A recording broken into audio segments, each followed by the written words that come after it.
right, hello, hello. Here we go. We'll talk about how to do this texture worksheet that I'm giving you. I'm giving you a little helpful resource as well. You're going to use these to choose from to try and emulate the textures that are that you'll make over here. Okay, so you get to choose whichever ones you want to do. I do ask that you do at least one of these two, the hare and the cheetah, if not both, okay? And what you're really trying to do is you're looking at the lines and shapes that create these textures, because pretty much that's what texture is. It's just like lines and shapes and dots and the way that they cluster together or align with each other or interact with each other. It creates different textures, okay? So when we have very like straight lines like this that kind of go up and down and back and forth, we have like a little bit darker ones and kind of more wispy, lighter ones, then we create a pretty good wood texture right there, okay? And then when we have lines like this that are almost like nervous looking, okay, and they create these little shapes, then it starts to look like cracked stone. So you really have to just slow down and take your time and look at the way the lines and shapes and shading kind of comes together. The big thing you want to stop yourself from doing is letting your brain take over and go, oh, bricks, I know how to do those, and automatically you come up with something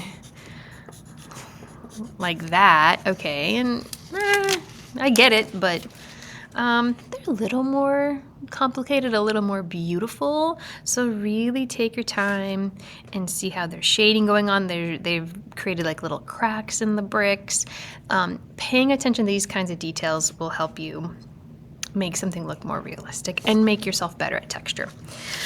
So you choose whichever ones you want to do. Maybe come over here and you're like, I really want to try that bricks one first, and then you actually create that texture right there. And you do it for 8. There's 10 textures on this page, but you get to choose 8. And then the other thing that you're gonna do is remember that you can create texture and value together depending on how dark you draw things, how close your lines are together, line weight, okay? So, for example, just as a quick example, like the hair one, create a value scale of that hair, okay?